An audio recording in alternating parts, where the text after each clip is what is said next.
નમસ્તે વિદ્યાર્થી મિત્રો, અગાઉના લેક્ચરમાં આપણે વાત કરેલી સોલેનોઇડ અને ટોરોઇડ વિશે. આજના લેક્ચરમાં આગળ વાત કરવા જઈ રહ્યા છીએ પરિભ્રમણ કરતા ઇલેક્ટ્રોનની ચુંબકીય ડાયપોલ મોમેન્ટ વિશે. સૌ કોઈ જાણીએ છીએ કે ઇલેક્ટ્રોન એ હંમેશા ન્યુક્લિયસની આસપાસ પરિભ્રમણ કરતો આપણને જોવા મળે છે. તો આકૃતિ દ્વારા સમજીએ.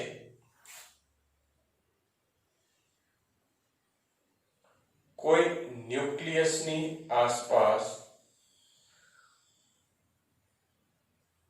ઇલેક્ટ્રોન પરિભ્રમણ કરતો આપણને જોવા મળે છે. તે ઇલેક્ટ્રોન વર્તુળાકાર માર્ગે એટલે કે કઈ કક્ષીય ત્રિજ્યામાં પરિભ્રમણ કરતો આપણને જોવા મળે છે. વિદ્યુત ભારની ગતિ એટલે કે વિદ્યુત પ્રવાહનું નિર્માણ. ઇલેક્ટ્રોન એટલે આપણે જાણીએ છીએ એક પ્રકારનો ઋણ વિદ્યુત ભાર છે. તો આ વિદ્યુત ભારની ગતિના લીધે શેનું નિર્માણ થાય છે? વિદ્યુત પ્રવાહનું નિર્માણ થાય છે. એ પણ આપણે જાણીએ છીએ કે હંમેશા ઇલેક્ટ્રોનની ગતિની ઝડપ એટલે કે દિશા અને વિદ્યુત પ્રવાહની દિશા એકબીજાની વિરુદ્ધ હોય છે.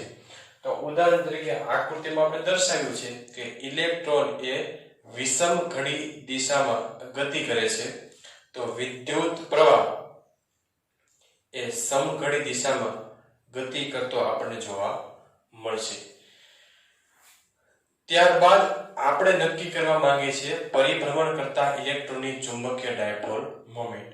ચુંબકીય ડાયપોલ મોમેન્ટ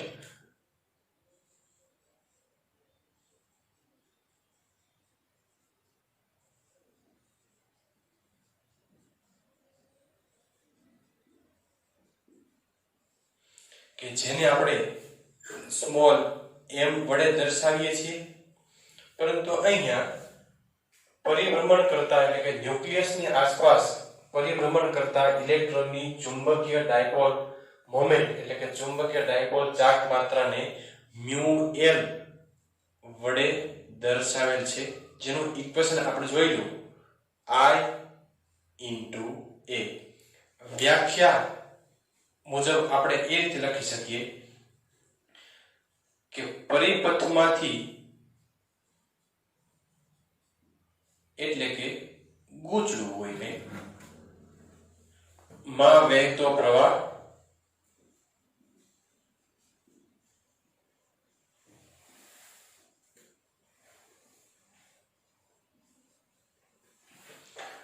અને ગૂંચળાના ક્ષેત્રફળ સદિશના ગુણાકારને અને ગૂંચળાના ક્ષેત્રફળ સદિશના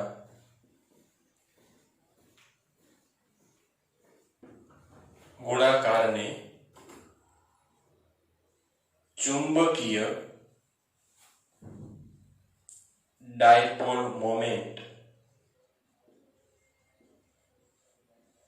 કહે છે. તો ઇક્વેશન આપણી પાસે છે μL = I * A. વિદ્યુત પ્રવાહ I એટલે ઇક્વેશન આપણને ખ્યાલ છે Q/T. એકમ સમયમાં કોઈ આડછેદમાંથી પસાર થતા ચોખ્ખા વિદ્યુત ભારનો જથ્થો એટલે કે વિદ્યુત પ્રવાહ. I = Q/T. Q એટલે કે વિદ્યુત ભાર. અહીંયા વિદ્યુત ભાર તરીકે આપણે ઇલેક્ટ્રોનને લીધેલો છે. T એટલે કે સમય. તો ઇલેક્ટ્રોન ન્યુક્લિયસની આસપાસ પરિભ્રમણ કરતો હોવાથી એક પરિભ્રમણ પૂરું કરવા માટે લાગતો સમય કે જેને આપણે આવર્તકાળ T કહીએ છીએ. તો I = E/T. આવર્તકાળ T છે. અહીંયા T એટલે સમય, પરંતુ એક પરિભ્રમણ પૂર્ણ કરવા માટે લાગતો સમય એટલે એને આપણે આવર્તકાળ તરીકે દર્શાવીએ છીએ. ઇલેક્ટ્રોનના વેગ વિશે વાત કરવામાં આવે. ઇલેક્ટ્રોનનો વેગ, તો વેગ એટલે આપણી સાદી ભાષામાં કહીએ છીએ અંતરના છેદમાં સમય. વેગ એટલે અંતરના છેદમાં સમય. એકમ સમયમાં કાપેલું અંતર એટલે આપણે કહીએ છીએ પદાર્થનો વેગ. v અંતર એટલે કહીએ છીએ ડિસ્ટન્સ d અને સમય આવર્તકાલ t. તો એક પરિભ્રમણ દરમિયાન ઇલેક્ટ્રોને કાપેલું કક્ષીય ત્રિજ્યા ધરાવતું વર્તુળનું અંતર કેટલું થશે? તો કહીએ છીએ વર્તુળનો પરિઘ 2 પાઈ r. તો વેગ આપણને જોવા મળશે 2 પાઈ r upon t. t ને સૂત્ર કરતા બનાવો તો t બરાબર 2 પાઈ r upon v. અહીંયા t ની કિંમત આપણે સમીકરણ I બરાબર e upon t છે ત્યાં રાખીએ. I is equal to e upon t, પરંતુ t એટલે કે આવર્તકાળની કિંમત છે 2 પાઈ r upon v. છેદનો છેદ જશે અંશમાં 2 પાઈ r upon v પણ છેદનો છેદ અંશમાં. તો અહીંયા આપણને વિદ્યુત પ્રવાહ I નું મૂલ્ય મળેલ છે. હવે ચુંબકીય ડાયપોલ મોમેન્ટ μ L એટલે તો છે I into A. μ L is equal to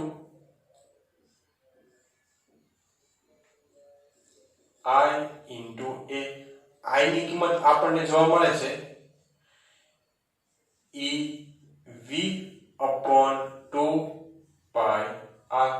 A એટલે ક્ષેત્રફળ, વર્તુળનું ક્ષેત્રફળ આપણે જાણીએ છીએ pi r square.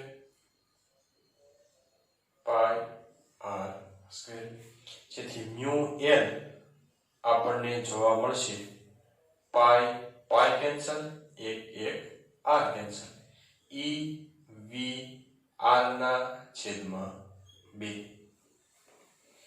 E V r ના છેદમાં 2. આ મૂલ્ય મળશે આપણને ચુંબકીય ડાયપોલ મોમેન્ટનું.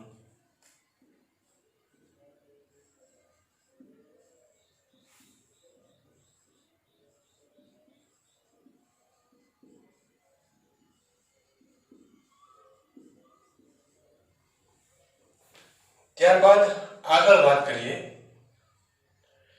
હજી આગળ સાદુરૂપ આપતા કોણીય વેગમાનનું મૂલ્ય આપણને ખ્યાલ છે. રેખીય વેગમાન p is equal to m into v, જ્યારે કોણીય વેગમાન l is equal to mv r.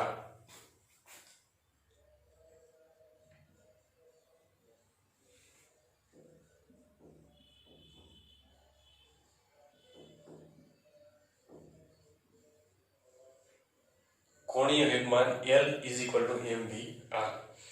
તો જે ચુંબકીય ડાયપોલ મોમેન્ટનું સમીકરણ છે તે સમીકરણમાં m વડે ગુણીએ અને m વડે ભાગીએ તો સમીકરણમાં આપણે કઈ બદલાવ કર્યો કહેવાશે નહીં. તો μ L is equal to E mv r ના છેદમાં 2m. m વડે ગુણ્યા અને m વડે ભાગતા.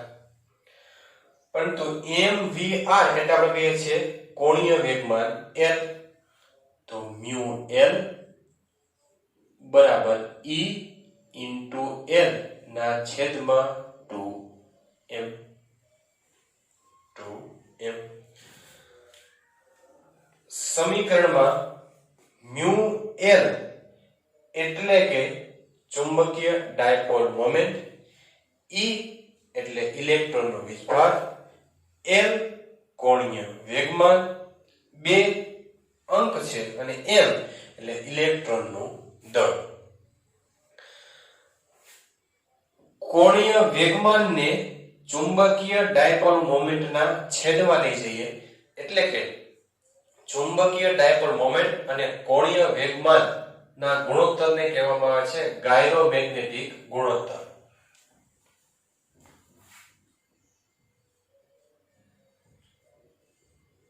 ગાયરોમેગ્નેટિક ગુણોત્તર મ્યુ એલ ના છેદમાં એલ. તો અહીંયા જોવા મળશે એલ મ્યુ એલ ના છેદમાં જતા E upon 2 m.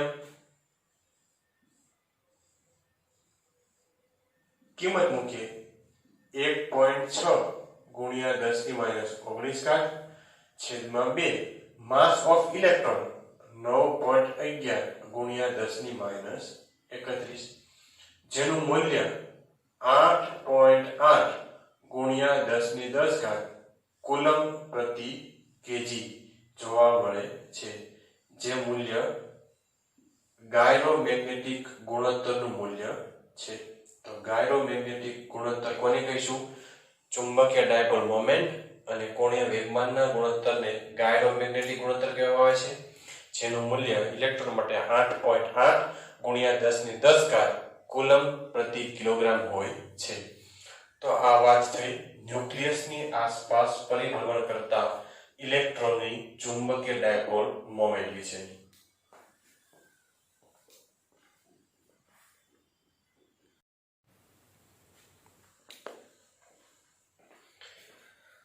ત્યારબાદ આગળ વાત કરીએ સ્વાધ્યાયમાં અમુક એક્ઝામ્પલ અને સ્વાધ્યાયના દાખલા એક્સરસાઇઝ વિશે. સ્વાધ્યાયમાં દાખલા નંબર 4.7 ટેક્સ્ટબુકમાં આપણને રકમ આપેલ છે 4 સેન્ટીમીટર અંતરે રહેલા બે લાંબા સીધા તાર, એટલે કે બે તાર વચ્ચેનું ડિસ્ટન્સ આપણને આપેલું છે 4 સેન્ટીમીટર, જેને મીટરમાં ફેરવતા 10 ની માઈનસ 2 ઘાત મીટર આપણે લખી શકીએ. બંને સમાંતર તાર A અને B માંથી અનુક્રમે 8 એમ્પિયર અને 5 એમ્પિયર વિદ્યુત પ્રવાહો એક જ દિશામાં વહે છે. I1 8 એમ્પિયર તથા I2 5 એમ્પિયર આપણને આપવામાં આવે છે. તાર A પર 10 સેન્ટીમીટર લંબાઈના વિભાગ પર લાગતું બળ શોધો. તાર A પર 10 સેન્ટીમીટર લંબાઈના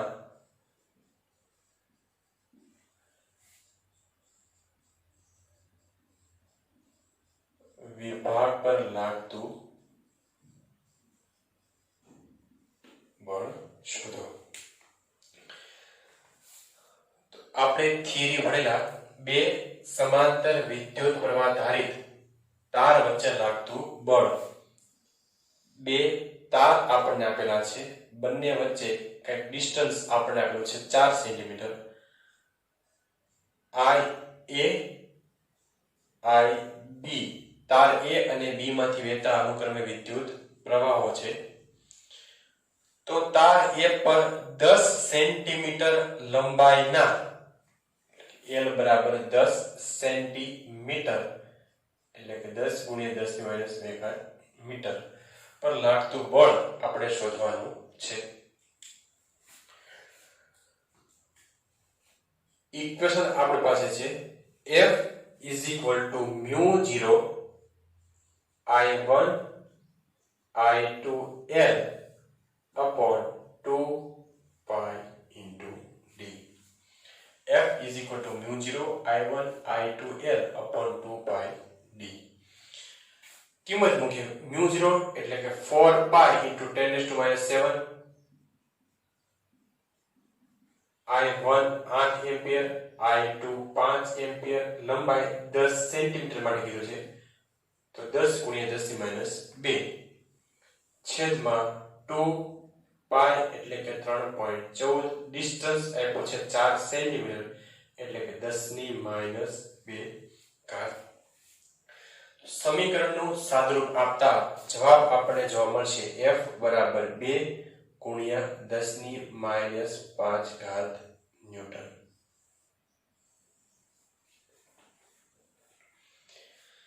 ત્યારબાદ આગળ વાત કરીએ સ્વાધ્યાયમાં દાખલા નંબર 4.8 વિશે.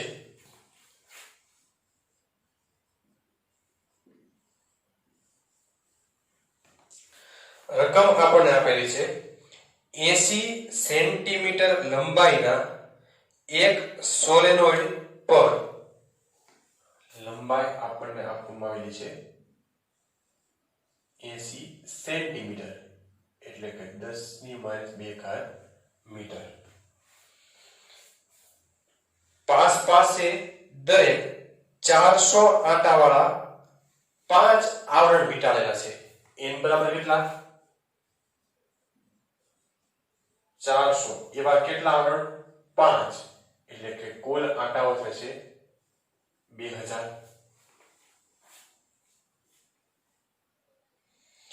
સોલેનોઇડ નો વ્યાસ 1.8 સેન્ટીમીટર હોય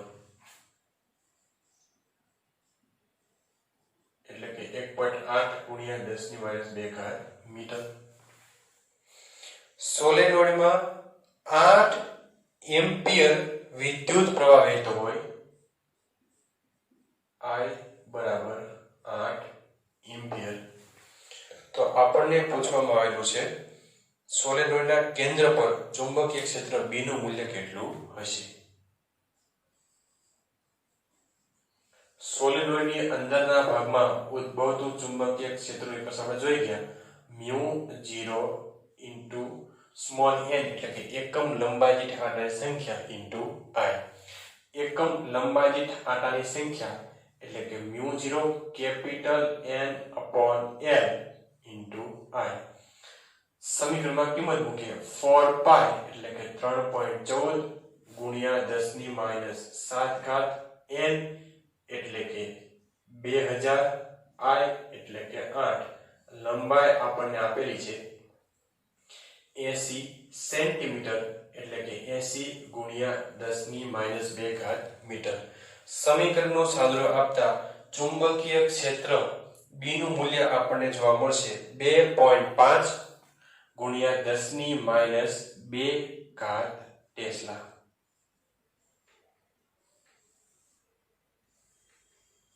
ચુંબકીય ક્ષેત્ર B નું મૂલ્ય જોવા મળશે આપણને 2.5 ગુણ્યા 10⁻2 ટેસ્લા. ત્યારબાદ આગળ વાત કરીએ સ્વાધ્યાયમાં દાખલા નંબર 4.9 વિશે.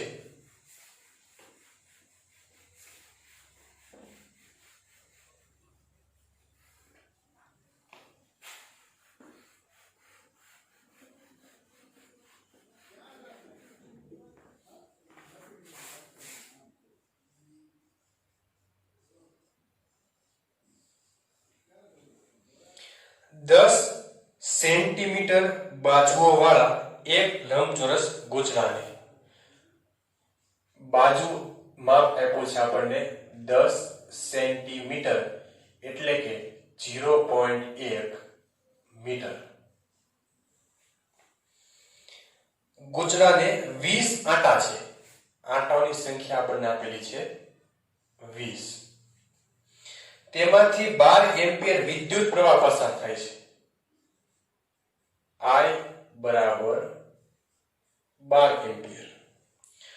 આ ગૂંચળું શિરોલંબ લટકાવેલું છે અને ગૂંચળાના સમતલનો લંબ 0.80 ટેસ્લા. ચુંબકીય ક્ષેત્ર B 0.80 ટેસ્લા. સમક્ષિતિજ નિયમિત ચુંબકીય ક્ષેત્ર સાથે 30 અંશનો ખૂણો બનાવે છે. થીટા બરાબર 30 અંશ. તો ગૂંચળું કેટલા મૂલ્યનું ટોર્ક અનુભવતું હશે? ટોર્ક માટેનો એક પ્રશ્ન આપણને ખ્યાલ છે. Torque is equal to N I A B sin theta. જ્યાં N આપણને કીધેલું છે 20 વિદ્યુત પ્રવાહ I 12 એમ્પિયર. ક્ષેત્રફળ A એટલે કે લંબાઈ ગુણ્યા પહોળાઈ L² એટલે કે 0.1 નો વર્ગ. B ચુંબકીય ક્ષેત્રનું મૂલ્ય આપણને આપ્યું છે 0.80 ગુણ્યા sin થીટા નું મૂલ્ય આપ્યું છે 30. sin 30 એટલે કે 1/2 તો 20 ગુણ્યા 12 ગુણ્યા 0.1 નો વર્ગ ગુણ્યા 0.8 ગુણ્યા 1/2 જેનું સાદુરૂપ આપતા આપણને જવાબ જોવા મળશે 0.96 ન્યૂટન ઇન્ટુ મીટર. સ્વાધ્યાયમાં દાખલા નંબર 4.9. ત્યારબાદ વાત કરીએ સ્વાધ્યાયમાં દાખલા નંબર 4.13 વિશે.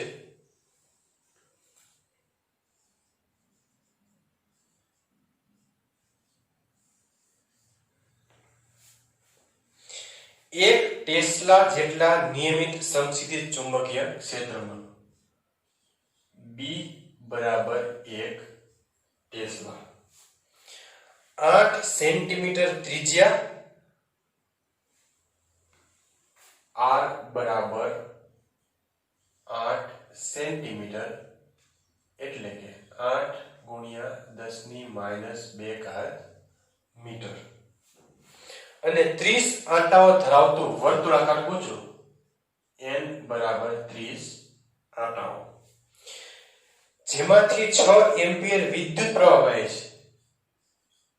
I બરાબર 6 એમ્પિયર. ક્ષેત્ર રેખાઓ સાથે ગુચડું 60 અંશનો ખૂણો બનાવે છે. થીટા બરાબર 60 અંશ. તો ગુચડા પર લાગતા ટોર્કનું મૂલ્ય આપણે નક્કી કરવાનું છે. ફરી પાછું ટોર્કનું ઇક્વેશન આપણે ખ્યાલ છે NIAB sin થીટા. n ની કિંમત છે આપણી પાસે 30, વિદ્યુત પ્રવાહ I નું મૂલ્ય છે 6, ગુચડાનું ક્ષેત્રફળ એટલે કે પાઈ r², b નું મૂલ્ય છે 1 ટેસ્લા અને sin 60 કિંમત મૂકીએ 30 ગુણ્યા 6 પાઈ એટલે કે 3.14, 8 ગુણ્યા 10⁻2 નો વર્ગ એટલે 64 ગુણ્યા 10⁻4 ગુણ્યા 1 sin 60 એટલે કે √3/2, √3 એટલે કે 1.73. સમીકરણનું સાદુરૂપ આપતા જવાબ આપણને જોવા મળશે 3.133 ન્યૂટન ઇન્ટુ મીટર. આ વાત થઈ સ્વાધ્યાયમાં દાખલા નંબર 4.